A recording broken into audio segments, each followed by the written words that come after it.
Hey, you're there. If you like the content I bring, your help is essential. For the channel to remain active and grow more and more, I need your support. Each new follower is a huge incentive to continue creating exciting stories and videos full of fun and adventures. Also, by subscribing, you help me convert this passion into sustainable work, which allows me to offer you even more surprising content. As soon as you don't forget to subscribe, please like and share. Your participation makes all the difference. She believed she had found the love of her life. Clara was one of those women who loved intensely, who believed in whispered promises in the middle of the night and in looks filled with the future. Rodrigo seemed like everything she had ever dreamed of: kind, attentive, ambitious.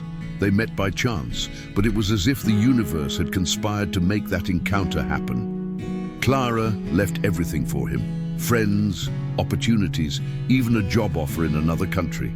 She chose to stay. She chose to love. And for a while it seemed like she had made the right choice. Rodrigo smiled at her side, praised her ideas, said she made him better. But what Clara didn't know was that behind those compliments there was a subtle game of manipulation, a silent plot that involved her without her realizing it. The signs were there, but love blinds. Rodrigo began to belittle Clara, little by little. First came the veiled criticisms: "You're more sensitive than usual," or "I think you misunderstood." Then came the disappearances, the flimsy justifications, the physical and emotional distancing. Clara felt that something was wrong, but every time she confronted Rodrigo, he found a way to turn the situation around. She ended up apologizing for doubting him. She felt guilty for not trusting him anymore, but inside, something in her was screaming for help. The sparkle in Clara's eyes was fading, and she barely noticed. Her friends began to notice. "You're different," they said. But Clara smiled, pretending that everything was fine, because accepting that she was being deceived hurt more than continuing to delude herself. The truth came like an avalanche. One cold night, Clara had a strange feeling. Rodrigo had said he was traveling for work, but he'd forgotten his computer at home. When Clara opened the device, she wasn't looking for anything specific. She just wanted to look at old photos to ease her longing. But what she found was devastating. Conversations, messages, images, an entire parallel relationship with another woman. Long, detailed, planned. Rodrigo had built a double life while swearing eternal love to Clara. She didn't scream, she didn't cry. She remained silent for hours, staring at those words, those promises made to another woman. She felt small, humiliated, deceived, and worse, she felt like she had lost herself. When Rodrigo returned, he found Clara sitting in the living room. She simply pointed to the computer. There was no argument. She no longer had the strength to fight. Rodrigo tried to explain, tried to justify himself. He said he was confused, that it wasn't her fault, but his own, that he was an idiot. And it was. But Clara didn't answer. She just got up, grabbed her bag, and left. For the first time in months, she took a deep breath. She felt the air invade her lungs, as if she were coming back to life. But the pain was unbearable. In the days that followed, Clara isolated herself. She deleted her social media, blocked contacts, turned off her phone. She wanted to rebuild herself alone, without interference, without distractions. She cried in secret, slept little, and often couldn't get out of bed.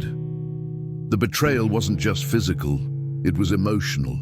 It was the collapse of everything she believed in: love, companionship, loyalty. It all seemed like a lie now. She looked in the mirror and no longer recognized who she saw there. Clara decided she needed to change.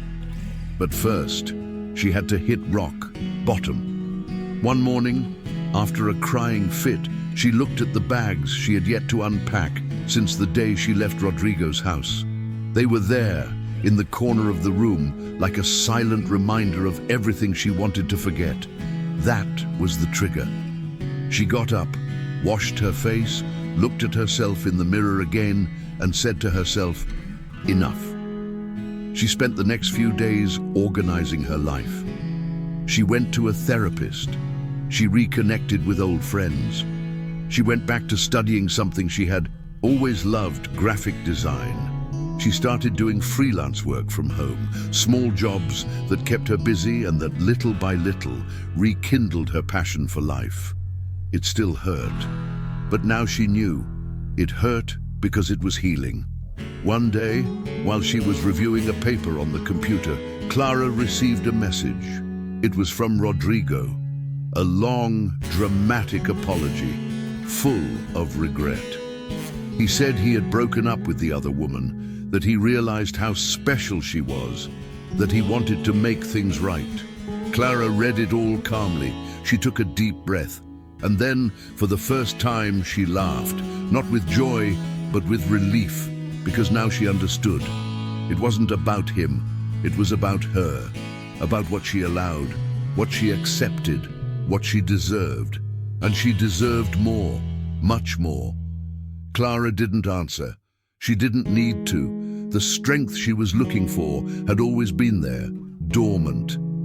Now, she was awake and determined not to go back to the shadows. Clara began to invest in herself. She took an online digital marketing course. She created a portfolio. She began to attract bigger clients. Her name was mentioned in groups, and referrals came naturally. She moved into a small apartment of her own, simple but cozy. It was her fortress. The entire decor had her personality, colorful paintings, plants everywhere, and a wall with post-its with goals she wrote herself. One of them said, "Never forget who you are." Clara smiled more. Her face still bore emotional scars, but there was firmness in her gaze, silent strength. She was rebuilt, and most importantly, she was at peace with herself. Rodrigo was a distant memory now, a chapter she had read, suffered, and overcome. A few months later, Clara was invited to speak at an event for women entrepreneurs. She hesitated. She had always been afraid to expose herself, but she remembered everything she had faced, all the time she had been doubted, and she accepted. She went up on stage with trembling hands, but with her heart full of truth. She told her story without shame, without embellishments. She spoke about love, betrayal, and starting over. The audience was completely silent. When she finished, she received a standing ovation. Women hugged her, moved, saying that they saw themselves in her. Clara understood then the true power of transformed pain. Her story was no longer just hers. It belonged to all those who needed a push to get back on their feet. One afternoon, she ran into Rodrigo by chance. He was alone, thinner, his gaze lost. The two stared at each other for a few seconds. He smiled at the corner of his mouth, as if waiting for a sign of openness. But Clara just shook her head firmly, almost imperceptibly, and went on her way, without resentment, without hurt, without nostalgia. Rodrigo stood still, watching her leave with the ease of someone who no longer carries chains. Clara, in turn, felt her chest fill with pride. It wasn't about revenge, it was about freedom. And she was, finally, free. Clara was now a point of reference. She created a support network for women in similar situations. The project was called Reborn and was already helping hundreds of women across the country. She told her story, but she listened to many others. She realized that her pain had connected her to something much bigger. The pain shaped her, but it did not define her. And more than that, it gave her a purpose. The void that Rodrigo left was filled by something immensely more meaningful. Self-love, empathy, collective strength. Clara no longer needed to prove anything to anyone. One night, during one of these lectures, a young woman came up to her in tears. She said she was about to give up, that she had been betrayed, humiliated, abandoned. But when she heard Clara, she felt that there was light at the end of the tunnel. Clara hugged her tightly and said, in a calm voice, "You will still be grateful for this, because this pain will lead you to your reunion." And she knew it was true, because everything Clara had experienced had brought her exactly where she was supposed to be. And so, between falls and new beginnings, between tears and victories, Clara became whole. Not for Rodrigo, not to prove something, but for herself.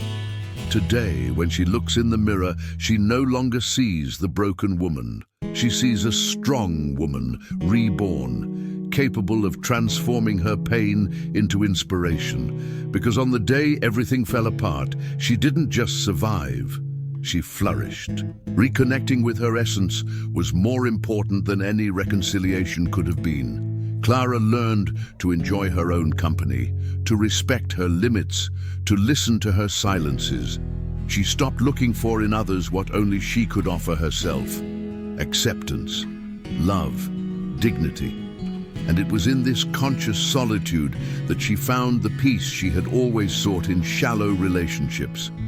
She no longer needed external confirmations. She knew who she was, what she wanted, and what she would never accept again. And when, sometime later, love knocked on her door again, Clara was no longer the same. She was ready, not to give herself up blindly, but to build something consciously, without rushing, without pressure. Her new partner was not a savior, but a companion. Someone who respected her as she was, with her scars and her strength. And that made all the difference. Now, she didn't love out of fear of being left. She loved knowing that, even if she was, she would still stand.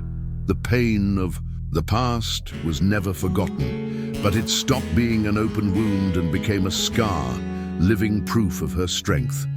Clara did not become perfect, but she became whole, and that was her greatest victory. Because the end of that relationship, as cruel as it was not the end of her story. It was, in fact, the beginning of everything.